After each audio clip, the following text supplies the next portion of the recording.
Kidney சார்ந்த பிரச்சனை சரியாகணுமா? சரியாகும். சொல்ல போனா இது ஒரு சஞ்சீவ மூலிகைன்னு சொல்லலாம். இந்த நோய் அந்த நோய் இல்ல, மைண்ட் சரியா இல்ல, டிப்ரெஷனா இருக்கு, தூக்கம் இல்ல, சரியாகும். எப்படி சரியாகும்? சாப்பிட்டு வந்தா சரியாகும். காலம்புறா மருந்து மாத்திரை போடுறீங்களா? அதே மாதிரி டீச்சர் அதிகமா இருக்கு, கெட்ட கொலஸ்ட்ரால் இருக்கு, காலம்புறா மருந்து மாத்திரை போடுறீங்களா? சக்கரை நோய்க்கு காலம்புறா மருந்து மாத்திரை போடுறீங்களா? பிபிக்கு காலம்புறா மருந்து மாத்திரை போடுறீங்களா? ஏங்க அதெல்லாம் விடுங்கன்னு சொல்லுவாங்க. அதை எடுத்துன்னு இதை தயவு செஞ்சு எடுத்து பாருங்க தாங்க சொல்ல வரேன். மூக்கெடுக்கிற சாப்பிட்டு பாருங்க தாங்க சொல்ல வரேன். எங்க சாப்பிடுறது என்ன இருக்கு? எங்க இங்க பாருங்க, காலை டிஃபன் சாப்பிடுறீங்களா? மதியம் சாப்பாடு சாப்பிடுறீங்களா? உங்களுக்கும் ஃபேட்டி லிவர் இருக்கா? லிவர்ல கொழுப்பு இருக்கா? ஃபேட்டி லிவர் இருக்கா? இல்ல டீஜல் அதிகமா இருக்கா? கெட்ட கொலஸ்ட்ரால் அதிகமா இருக்கா? கவலைப்படாங்க, உங்களுக்கான தீர்வு இங்க இருக்கு. அருமையான மூலிகையும் தெளிவான மருந்தையும் சொல்ல போறேன். ஸ்கிப் பண்ண பாருங்க, சரியாகும். வாங்க வீடியோக்குள்ள போலாம்.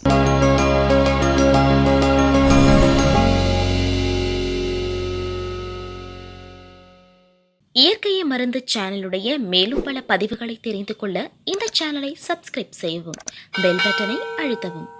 மேலும் மருத்துவரின் ஆலோசனை பெற இந்த வீடியோவில் உள்ள எண்ணிற்கு தொடர்பு கொள்ளவும்.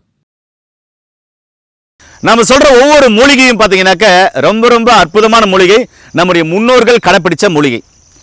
அதே மாதிரி சுகர் அதிகமா இருக்கு, பிபி அதிகமா இருக்குன்றவங்களும் இது சூப்பரா வேலை செய்யுங்க. ஏன் ரொம்ப சீரியஸா பேசுகிறேன். இன்னைக்கு சக்கரை நோய்க்கு மருந்து தேடிட்டு இருக்கோம். நீங்க என்ன மருந்து வேணாலும் எடுத்துக்கோங்க. ஆனா நான் சொல்ற இந்த மூலிகையை பயன்படுத்திங்கன்னா சக்கரை நோயும் சரியாகும்னு சொல்ல வரேன். இது எப்படி தம்பி நம்ம நம்புறது? நீ சும்மா வாயில பேசிட்டு போயிடுவ அப்படின்னா நான் வாயில பேசிட்டு போறேன். ஆனா நீங்க சாப்பிட்டு பாத்தீங்கன்னா தெரியும் நான் சொல்றது உண்மையே இல்லைன்னு. அப்ப அப்படி நம்புவீங்கல்ல? இப்ப பிபி அதிகமா இருக்கு, சிஸ்டாலிக்கு டைஸ்டாலிக்கு அதிகமா இருக்கு. அதுக்கு நான் என்ன சொல்றேன், வெண்டைக்காயை 3 வேளை ஒரு 3 பச்சை சாப்பிடுங்க, சாப்பிட்டு இந்த கீரையை பயன்படுத்தி நான் சொல்றேன். அது எப்படி தம்பி நீ வாயில சொல்லிட்டு போயிடுவேன், நான் சாப்பிட்டாக்க குணமாகுமா அப்படின்னா அப்படியெல்லாம் இல்ல. நான் வாயில சொல்லிட்டு போனாலையும் சாப்பிட்டு பார்த்து தெரிஞ்சுக்கோங்கன்னு தான் சொல்ல வரேன். நான் உங்களுக்கு மருந்தையோ மாத்திரைகளையோ கொடுக்கல, அதுக்கு ஆப்போசிட்டா என்ன பண்றேன்னா உணவை சொல்லிட்டு வரேன். இந்த உணவை பத்தி சொல்றதுக்கு கூச்சப்படவே தேவையில்லை. இப்ப நீங்க பார்த்துட்டு இருக்கிறது மூக்கரிட்ட கீரை. இதுல சிவப்பு நிற மூக்கரிட்ட கீரையும் வச்சிருக்கேன், வெள்ளை நிற மூக்கரிட்ட கீரையும் வச்சிருக்கேன். அது அழகா ஜூம் பண்ணும்போது தெரியும் எது வெள்ளை மூக்கரிட்ட கீரை, எது சிவப்பு மூக்கரிட்ட கீரை. மூக்கரிட்ட கீரை பூ எப்படி இருக்குது அப்படின்றத உங்களுக்கு ஜூம் பண்ணி காமிப்பாங்க. இது சக்கரை நோயையும் சரி பண்ணும், பிபியும் சரி பண்ணும், கல்லீரல் பிரச்சனையும் சரி பண்ணும், உடம்புல எந்த இடத்துல கெட்ட கொலஸ்ட்ரால் இருந்தாலும் கரைக்கும். ஆனா எப்படி சாப்பிட்டா வேலை செய்யறதானே உங்களுக்கு சந்தேகம். நான் சொல்றேன் எப்படி சாப்பிட்றதுன்னு. இந்த மூக்கரிட்ட கீரையே ஒரு 2 கைப்பிடி எடுத்து, கீரை அதாவது முருங்கைக்கீரை ஒரு மாதிரி கீரையை மட்டும் எடுத்து கீரை குழம்பு செய்கிற மாதிரி செஞ்சு அதில் செய்யும்போது எக்ஸ்ட்ரா என்ன போடுறீங்கன்னா மிளகு, பூண்டு, இஞ்சி போடுறீங்க. வெங்காயம், பச்சை மிளகா போடக்கூடாது. இது 2 மட்டும் கட் பண்ணிவிடுங்க. கட் பண்ணிவிட்டு நான் சொன்ன இதெல்லாம் நார்மலாக கீரை குழம்பு போடுற மாதிரி போட்டு சமைச்சு சாப்பிட்டு வந்தீங்கன்னா சரிங்களா, கல்லீரல் சம்பந்தமான பிரச்சனைகள் சரியாகும். கல்லீரலில் சுரக்கிற என்சைம்கள் சரியாக சுரக்க ஆரம்பிக்கும். ஃபேட்டி லிவர் கிரேட் 1 கிரேட் 2 சரியாகும். டீஜல் கெட்ட கொலஸ்ட்ரால் இருந்தாக்க குறையும். அதே மாதிரி இரைப்பை சார்ந்த பிரச்சனைகளும் சரியாகும்.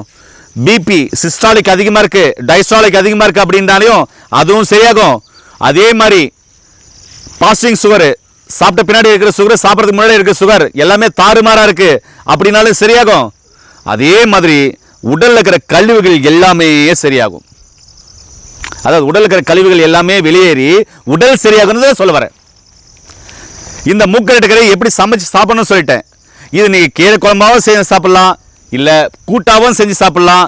ஏதோ ஒரு வகையில இந்த மூக்கரிட்ட கீரையை நீங்க உள்ளுக்குள்ள எடுக்கும் பொழுது நான் சொன்ன எல்லா விதமான பிரச்சனைகளும் மெல்ல மெல்ல மெல்ல மெல்ல சரியாகும்.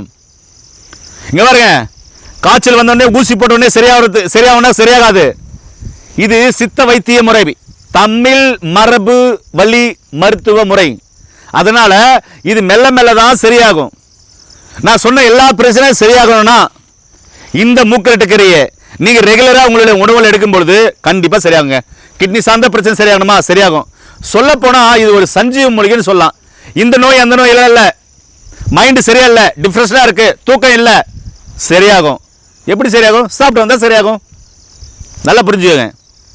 ஒருவேளை இதெல்லாம் எங்ககிட்ட இல்ல, மருந்தை எதனா கொடுத்துருங்க அப்படின்னா நம்முடைய சித்தா டாக்டர்கள், பாரம்பரிய மருத்துவர்கள் தயாரிச்ச ஒரு பொடி காமிக்கிறேன்.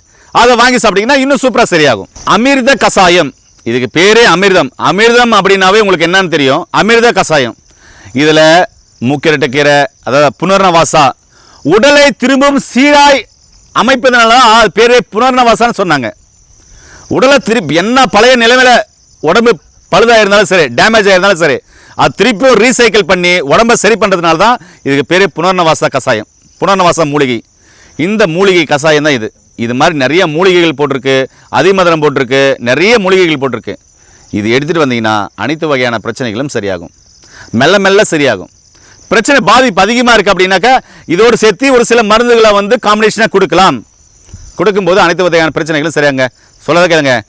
அதாவது ஃபேட்டி லிவருக்கு காலம்பெல்லாம் மருந்து மாத்திரை போடுறீங்களா, கிரேட் 2 கிரேட் 3 எல்லாம் இருக்குது, காலம்புறா மருந்து மாத்திரை போடுறீங்களா. அதே மாதிரி டீச்சர் அதிகமாக இருக்குது, கெட்ட கொலஸ்ட்ரால் இருக்குது, காலம்பெல்லாம் மருந்து மாத்திரை போடுறீங்களா. சக்கரை நோய்க்கு காலம்புறா மருந்து மாத்திரை போடுறீங்களா, பிபிக்கு காலம்பெல்லாம் மருந்து மாத்திரை போடுறீங்களா. ஏங்க அதெல்லாம் விடுங்கன்னு சொல்ல வரலைங்க. அதை எடுத்துன்னு இதை தயவு செஞ்சு எடுத்து பாருங்க தாங்க சொல்ல வரேன்.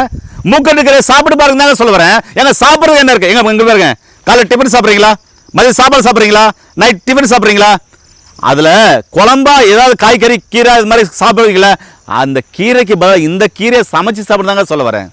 சாப்பிட்டு பாருங்க, கண்டிப்பாக நோய் நொடி இல்லாமல் இருப்பீங்க. அதனால் உங்களுக்கு ஃபேட்டி லிவர் இருக்குது, கல்லீரல் சார்ந்த பிரச்சனை இருக்குது, ஃபேட்டி லிவர் கிரேட் 1 கிரேட் 2 இருக்குது, கெட்ட கொலஸ்ட்ரால் இருக்குது, ஆஸ்துமா விசிங் இருக்குது, பிபி இருக்குது, சுகர் இருக்குது, எதுவாக இருந்தாலும் சரி இந்த மூக்கிரட்டை சாப்பிட்டு வந்தீங்கன்னா நிச்சயமாக மெல்ல மெல்ல சரியாகுங்க. இல்லைனா சொன்ன அந்த மருந்தை எடுத்துக்கோங்க. மீண்டும் இன்னொரு அருமையான பதிவில் உங்களை சந்திக்கும் வரை உங்களுக்கு விடைபெறும் குடும்பத்தில் ஒருவனாக உங்கள் அன்பு சகோதரன் ஹரிதாஸ். நன்றி, வணக்கம்.